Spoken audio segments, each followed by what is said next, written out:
Good morning, Good Shepherd. That was really weak.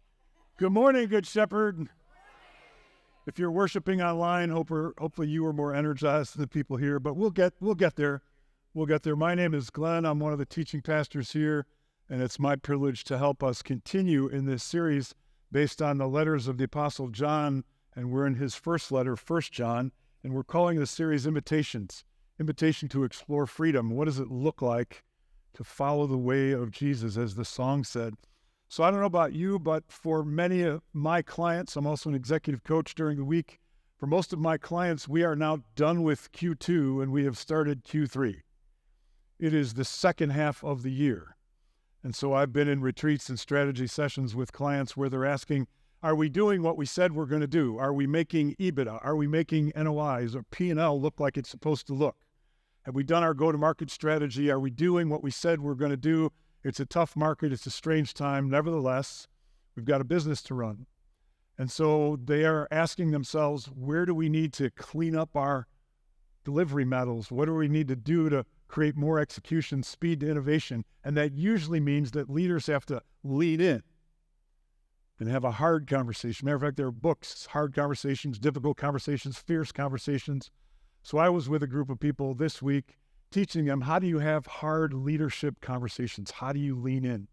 And in the middle of that, I asked them a question that I'm going to ask you. When in your life have you had somebody come alongside you and say, is this your best stuff? Is this really how you want to be? When have you ever had in your life somebody lean in with a difficult, tough, challenging conversation? It might be a parent, might be a spouse. Those usually don't go as well. It might be a teacher, it might be a coach, it might be a friend. When have you had that opportunity? Think right now, if you can remember one. Now share it with the person next to you. Go. Take just a couple seconds, share a little bit about that conversation. For most of us, we need somebody somewhere along the way to help us do a course correction. We need somebody that cares about us, that can come alongside and be willing to navigate those emotionally difficult, challenging, but needed conversations. And that's what the Apostle John is going to do with us today.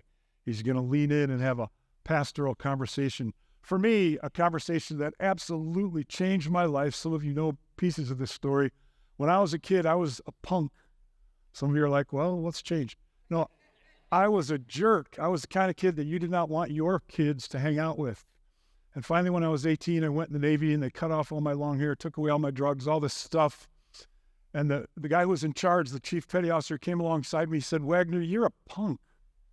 You think the world owes you something. You've got a chip on your shoulder this big, but it doesn't. Nobody cares. And unless you change that, I'm going to let you go crawl over to that fence and crawl through the hole, get back on the Chicago Northwestern where you came from, and get out of this man's Navy because we don't need you. But if you're willing to lay down that chip, I want to help because I think you're a leader. Nobody had ever said that to me before.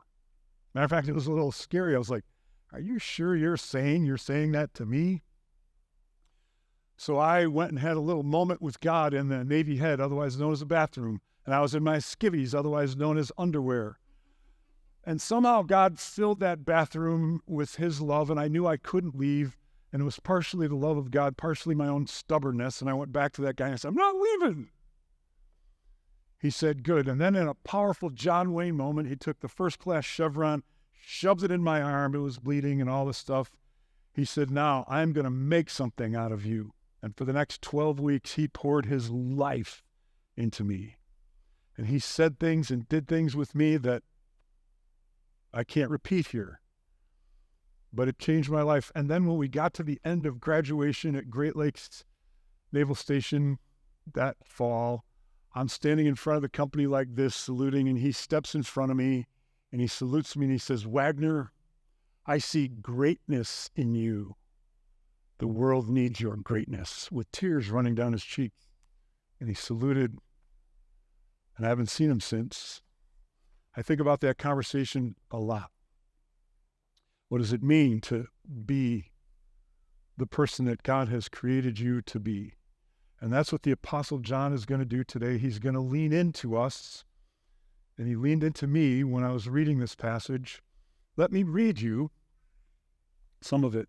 The Apostle John is a pastor in the Ephesus area, in a certain area of Asia Minor. And Ephesus is this city in Rome that is known for its culture, known for its wealth, known for its theater, and known for its education, known for its aqueducts, known for the famous Temple of Diana, which was one of the 7 great wonders of the ancient world. This is a city that's got it going on. And the Apostle John, who's their pastor, knows it's not only got it going on, it wants to suck everyone into its vortex. And sometimes the vortex of Ephesus, sometimes the vortex of our world will pull us away from the way of Jesus. And John knows that, so he's leaning in, but he does it like I recommend all good leaders start tough conversations. He starts on a different note. John says, I am writing to you who are God's children because your sins have been forgiven through Jesus. I am writing to you who are mature in the faith because you know Christ, who existed from the beginning. I'm writing to you who are young in the faith because you have won your battle with the evil one. I have written to you who are God's children because you know the Father.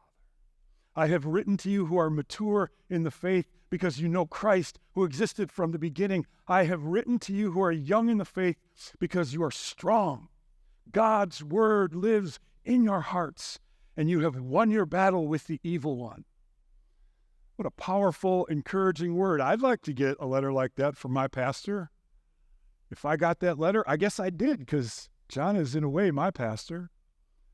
And I look in this passage and I see all the things that John has said here in this room. I see people who are mature in the faith. I see young followers who are fighting the fight against evil and darkness in their own life first. I see people who have experienced the truth and the reality of the lived, resurrected Jesus Christ in your life. I see that. So John celebrates, he encourages, and he honors the good in them, the greatness in them. Children, you're forgiven. No more shame. Guilt does not rule your life. And you know the Creator himself. How cool is that? You're mature, and you know because you've tasted the goodness of God. You've tasted it. You've experienced the eternal reality of the resurrected one in your life. And you young, faithful warriors, you are fighting the good fight against sin and darkness and evil in your own life. And it shows, you show strength. The word of God is alive in you. And when God speaks, you follow. That is a powerful and encouraging word. But then there's a shift. Then John makes the leadership move to the difficult conversation. Do not love this world, nor the things that it offers you. For when you love the world, you do not have the love of the Father in you. For the world offers only a craving for physical pleasure, a craving for everything we see, and pride in our achievements and possessions. These are not from the Father, but they are from this world. And this world is fading away, along with everything that people crave. But anyone who does what pleases God will live forever. Those are hard words. Those are tough words. In the old King James language, John says, you are giving in to the lust of the flesh, the lust of the eyes, the pride of life. You are caving in to all the messages that the world sends you. And I am leaning in as your pastor saying, don't! Because it's serious business. The Apostle John knows something that the great theologian St. Augustine would pick up on later in his Confessions. Augustine had grown up in a culture like this and had followed every craving of his life until he met Jesus, and then he realized the truth. He said, our hearts are restless until we find our rest in you. We've got hearts that crave. You cannot turn off the longing, the wanting, the desiring. That's built in us by God. But we will try to fill it with everything else. And those things are fake. They are head fakes. They are not real. And Augustine said, until your heart is filled with the love and the purpose and the joy and the peace of the Creator himself, you will keep on looking. And that's what John knows. So what does that mean? Lust of the flesh, lust of the eyes, and pride of life. Well, think about it this way. In the last year and a half, I've had a chance to lean into my executive coaching business, and I've gotten to about 20 different cities. And those of you that have flown on an airplane, you know, you get off the airplane, you walk out through the little tunnel, and you get out into the terminal, and sooner or later, you're going to be bombarded with the messaging that you are now in the greatest city in the world. You are now in Nashville, the music capital of the world. About every 100 feet, there's a Jason Aldean wannabe with a guitar or something. Or L.A., you are now in the global capital of the world. Or Austin, Texas. You're now in the greatest city, in the greatest nation in the world. And by nation, they don't mean the United States. And it begins as soon as you enter the city, reinforced with their music, their culture, their T-shirts, their hoodies. It's a powerful thing, friends. John knows that Ephesus has its messaging that is pulling the people of Jesus away from the way of the cross, away from the way of Jesus. Culture is always selling us an eternal reality. It's always selling us something alternate to Jesus. Culture is always presenting us with its version of the good life. So I like the way Pastor Tara Beth puts it. She said, we are always being discipled by something, somebody, some idol somewhere. We are surrounded by, immersed in, and increasingly dependent on forces that are bigger, deeper, and more powerful than we can easily see with our two eyes or even imagine. These forces run as strong currents through our culture, and they carry us with them quite often, whether we like it or not. They shape our view of reality. They affect our daily lives in thousands of ways, large and small. The ultimate goal of these dynamic influences is to help us understand, to define, to experience, and actualize nothing short of the good life and what it ultimately means to be human. Ultimately, though, from a gospel perspective, they are soul-destroying distortions. They are not for you. They are for some other ulterior motive. Let's just test it out. The good life according to Facebook. The good life according to Instagram. The good life according to TikTok. Where I go on one of those social media platforms, within 5 minutes, I'm starting to feeling like I'm left out because I don't have the thing that that person in my feed has. Or I don't have what the latest ad tells me I need to have. Or I can't dance like the TikTokers can. That's my best move. That's all I got. I'm not making it on TikTok. I'm not. But make no mistake, those platforms work because collectively you are being told this is what it could look like. We are here celebrating July 4th. And what's attached to July 4th? The American dream. You may have the good life if you embrace and fulfill and live out the American dream.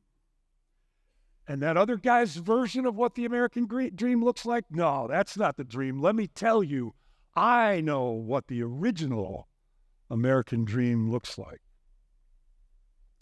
How about the good life according to CNN, Fox News, MSNBC? You can either be a Christian or a Democrat. You can't be both. You can either be a Christian or vote for Donald Trump. You cannot be both. You are being discipled. You are being told what is the truth, what is the ultimate truth. And we are being shaped by these forces on a regular basis. How about this? The good life according to Wall Street, according to Netflix, according to Hollywood, according to ESPN. Sports is really good. I love sports. I love riding my bike as fast as I can. I love lifting weights. I love going to the gym. I love playing with my grandkids, football, you name it. I love sports and have all my life. And sports are great until they're not. So a few months ago, I got an invitation from a friend and a client. He said, Glenn, I got 3 tickets to a Hawks game. I haven't been to a Hawks game since the famous names on the Hawks were Makita and Esposito and Bobby Hull. Some of you are like, who are those guys? They're a few years ago. I said, sure. He said, well, I've got 3 of them, so why don't you bring your oldest grandsons? I'm like, sure, I'll bring Alex and Logan, 14 and 16. Hey, guys, we're going to a Hawks game. What's that? Blackhawks, hockey, a little puck, little stick, fun. Okay, Pa. We get in the car, get in 55, headed downtown, and of course they both have their screens on because you do not want to be bored for even 1 second. Not at all. And their parents are not like that. Their grandparents are not like that, but they're like that. And so we're driving. How long before we get there? We're allowed to get out of the driveway. Chill out, guys. We'll get there. So we get down, get closer to the stadium or whatever it's called now, whatever version of the Good Life is branding it now. And we're closer, and it's getting slower. And they're like, why is there so much traffic? Because a lot of other people want to go see the game too. All right, when are we going to get there? I'm hungry. Oh, chill out. We get up to the parking lot. I show my pass on my phone. The guy looks at me, he goes, oh, well, you go park over there. Just cross over these lots and go park over there. Not where all the rest of the people are, you go over there. So I'm driving and they're waving me, and I get like 30 feet right in front of the main door. And the guy goes, park right here. I'm like, are you sure? Isn't this where the players park or something? They're like, no, your pass says this is where you go. Okay, my grandsons are like, all right, Pa, that's not bad. I'm like, yeah, that's kind of cool. Now, we go up to the front door, show them my tickets. See that direction where everybody's going? Don't go that way. You go this way to that elevator. Oh, okay. Go to the elevator. How long is it going to take? We got to wait for the elevator. Oh, get in the elevator, get off the elevator. And there's this woman, and she says, welcome to the Blackhawks game. Let me show you to your seats. And she escorts us down the hallway, opens the door to the box, and we walk in, and I thought I was as close to heaven as you could get. There's the big jumbotron showing us even the nose hairs of these players. It's so close. And then down below us is the ice rink, and you can see every play, every move. Best seats of any sporting event I've ever had in my entire life. And my grandsons walk in and go, this isn't bad, Pa. Actually, they said something else that I won't repeat. I'm like, stop, don't talk like that. So the game is about to begin, and they play the song, and then there's the high priest who comes in and tells us what we should think and what we should believe and what we should do. And then they introduce all the superstar hockey players. And then there's a liturgy, a thing that we're supposed to say back and forth, and a song that goes along with it because we're worshiping. We're participating. And it's not a temple, but it sure looks like a temple. And then the game begins, and somewhere in the middle of the second period, the caterer opens up all the food. And there's beef and steak and sausage and chicken and shrimp and every kind of meat you can imagine. There's like 30 silver trays in this place. And my grandson's like, can we have some of that? And the guy goes, yeah, you can have as much as they want. So they did, 3 plates each. They eat a lot. They're like, Pa, this is good food. Yeah. And we're there with my friend, and he's got several of his clients there because that's what you do. You schmooze them. You bring them into the temple of ESPN. to worship at the altar of sports. And then somewhere after the meal was over, the hockey game was still going on, I think, because it's pretty distracting to go get all that food. And then they said the dessert cart is here. And we go out in the hall and there's this dessert cart. It's like 6-8 feet long. It's taller than me. It's got desserts that I've never seen or heard. Fruits and chocolates and cakes and stuff.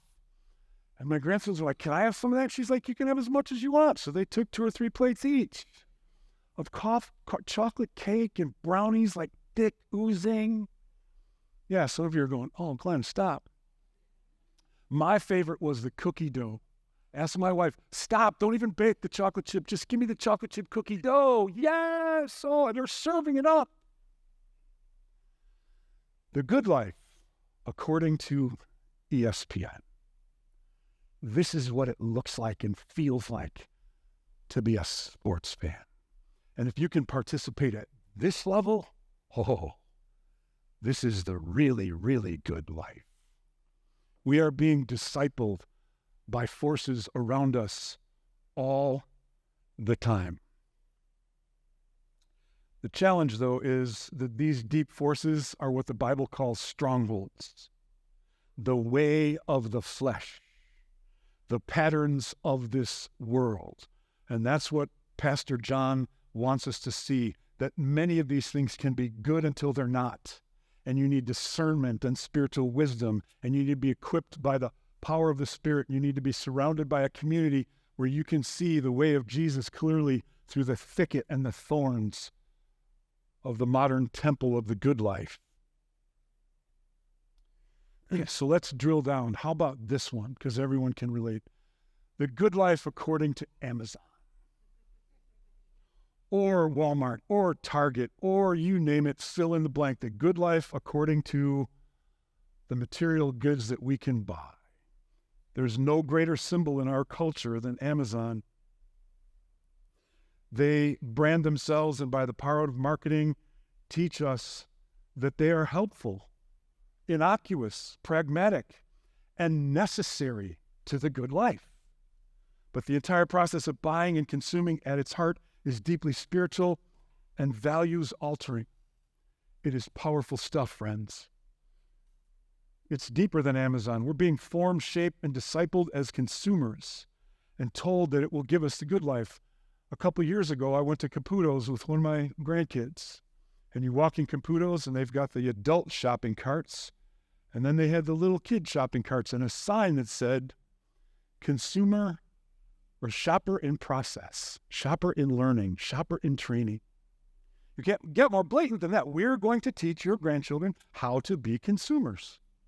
We're going to teach them that because they will appeal to our deepest and ultimate existential concerns, to our deepest human desires and longings, our deepest fears. Who doesn't want to be healthier, not ill, sexy, not bland, thin, not fat, rich, not poor, confident, not insecure, entertained, not bored, smart and savvy, not clueless and out of touch? We want to be loved, included, admired, and we want to be in control. And any product or any marketer that can appeal to those deep longings will win our shopping cart love. Those are spiritual categories, friends. I am affected by them. You are affected by them. We are. Just think about the list of things we're being sold underneath the product. We're being sold convenience. We want things quick, easy, without effort, and anything that achieves that gets our traction. The modern marketplace offers us ready-made roadmap for a certain way of life, easy access to products that will give us the good life, everything from healthy eating to raising our children, from the perfect relationship to the perfect kitchen decor, from the best sex to the best organic family dinner. And all of it will make you happier, for sure. We are being sold comfort. We should avoid hardship, avoid discomfort, avoid suffering, avoid anything that pushes us beyond our familiar levels of comfort. Nothing should come between me and my need to be unchallenged, to be at ease, to be in control of everything in my life. Don't let me experience any amount of uncertainty or scarcity or vulnerability, because if I do, I'll freak out. We are being told that we should demand choice. We are entitled to choice. We want multiple choices in every conceivable category, and we want it fast. I have to wait a whole 24 hours for Amazon Prime to deliver to my house? What's that about? I thought you guys were working on some drones. Can't they get here faster? Amazon has turned material goods into a form of streaming entertainment. Don't raise your hands. How many of you have ever spent a half hour or an hour on Amazon and not bought anything? And last, we want to be captivated. Avoid the dreaded silence, the dreaded boredom at all costs. I must be entertained. I must avoid boredom. And you, Mr. and Mrs. Marketer, must make sure that my buying experience is extremely interesting, exciting, pleasant, and above all, holds my attention. I went into Mariano's a couple of weeks ago in the evening, and I heard grand piano music playing. And there was a guy on a grand piano playing as I move from aisle 1 to aisle 3, because I don't want to be bored at aisle 2. And I come around the corner, and there's 15, 20 people sitting and standing at a bar, because you should have a bar in a grocery store, because between aisle 2 and aisle 4, you should have a little sip of this wine, because it's the good life. Oh, listen to the piano play. The good life. It is the good life, until it's not. And we want connection to wisdom, to popularity, to a brand, to a culture, and a community of meaning. I am what I wear, what I eat, what I watch, and what I buy. By creating a sense of identity, a mood, a feeling, branding functions at the level of heart change. Think about this.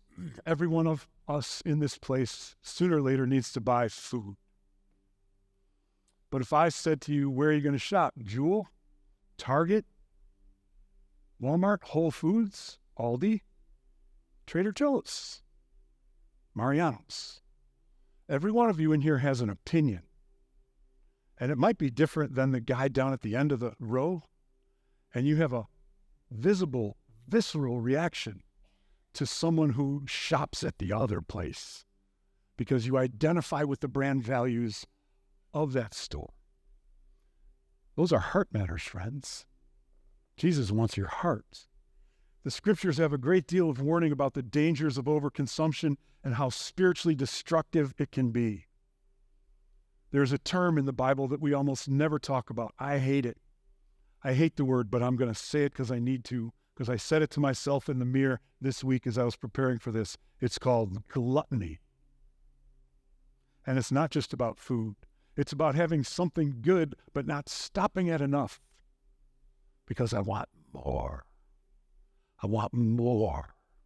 I want more now, and I want choice. I want it. How did your heart turn into that kind of a wanter? The Bible says this, Proverbs 25, if you have found honey, eat only enough for you, lest you throw up the rest. Bible gets kind of in your face. 1 Corinthians 6, all things are lawful for me, but not all things are helpful.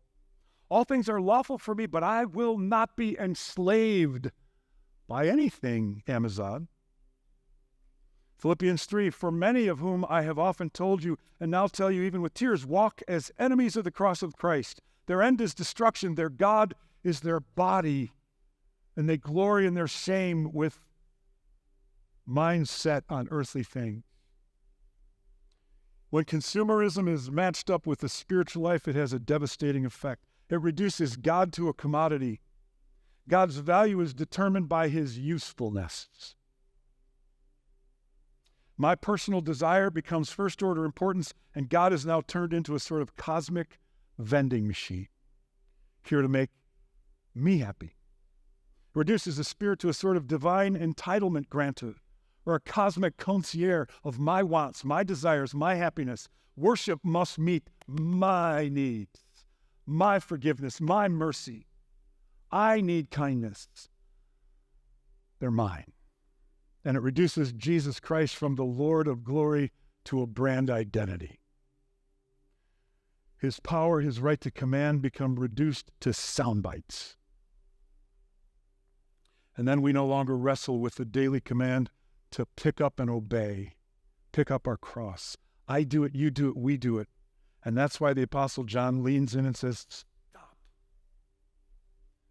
The Apostle Paul said, whether you eat or drink, whatever you do, and you can't get more basic than the things you do when you eat or drink. Even your meals can be done to the glory of God. 1 Corinthians chapter 3, do you not know that you are God's holy temple and that God's Spirit dwells in you? If anyone destroys God's temple, God will destroy him, for God's temple is holy, and you are that temple, and it is being bombarded with messages of alternate temples. We need to move from consumers to Christ followers. And that is not easy, because it's easy to get addicted to the good things. A couple months ago, I was working out with a trainer, and she said, hey, Glen, for the next 30 days, I'm giving up caffeine. And I said immediately, oh, I could never do that. She knows me well, so she said, what? Glen Wagner could never do something? Like you can't do it? Really? Button pushed. Okay, I will. Oh, my word, 2 weeks. Oh. But now I'm over 2 months, no caffeine. You know why? Because I measure my sleep. And within a week, my sleep went up 15%. I will take the power of sleep on my brain cells over caffeine every single day. Is caffeine bad? Is coffee bad? No. Too much of anything gets in the way. And if you think that's not spiritual, how much more available am I to serve, to pray, to be kind, to offer forgiveness if I'm well slept? Ask my wife when I don't have a good night's sleep. We are being discipled, friends, in every way, in every direction. So a few questions for you to ponder on this Freedom Weekend. Are you spending at least as much time, energy, and resources and attention on creating things in the world as you do on consuming them? What's your consume to create balance? Are you building relationships through sharing your abundance? Are you serving in some capacity that moves you out of your comfort zone? Are you building something in your life that will outlive and outlast you? Are you taking your gifts, your talents, and your skills to the next level as a matter of your worship? Are you reducing your spend on unnecessary consumption to free it up for serving Jesus with your wealth? Are you creating things that add value to the world around you and the people around you? Are you giving away your energy to serve people that matter to Jesus, even if the news media says you shouldn't let that guy matter to you? Are you spending time on focused spiritual growth through study, prayer, fellowship, serving, and building the kingdom? What are you willing to lay down, to give up, to surrender? So I was at this conference with these guys, and at a break, one of the executives said to me, he said, Glen, you have this uncanny ability to read the room. There's 21 executives in here. You seem to know what we're thinking all the time. You take like psychology or something? I said, well, I've read a little psychology, but no, it's not that. He said, what is it? I said, you really want to know the truth? He said, yeah. I said, I bring 2 theological lenses into this room, into every room. He said, theological? What does that have to do with it? Listen, I walk in this room and I look at 21 executives, powerful, smart, sharp people. And I say, but the prophet Jeremiah, 700 years before Jesus died, said that, before Jesus came, said this: the human heart is deceitful above all things. Who can know it? That means your heart, their heart, my heart is deceitful. And the first person I deceive is myself when I look in the mirror and say, don't worry, it's all good. And I know that. So my job as an executive coach is to find the deception and remove it and get back to what's really true, what is really the case. I said, but there's a second theological tool I bring. The Bible says that we are created in the image of God. And everyone in that room, whether they believe in him or not, is created in the image of God, who gives us the capability for intimacy and trust and innovation and creativity and problem solving and love and relationships and grace. And my job is to reduce the deception and increase the image of God come alive, because if this room steps into what God has given them as image bearers, they will solve any problem that this business has. That's what I bring into this room. He said, oh, okay. Friends, I am capable of deception, and so are you, but Jesus promises us that if we come to him, he will remove the deceptions and the distortions, and he will show us the true path to the good life, to the only life that can truly be called good. It was on a night when the whole world was hell-bent on betraying Jesus, because the powers that be said, the good life according to Jesus isn't anything I want. Let's get rid of this guy. And Jesus had the presence of mind to sit at a table with his disciples, and he took the bread and he broke it and said, this is my body broken for you. Take and eat, all of you. He took a cup, blessed it, and said, this cup is my blood shed for you. I have laid down my life for you so that you can have the good life according to the way of Jesus. That's a powerful promise, friends.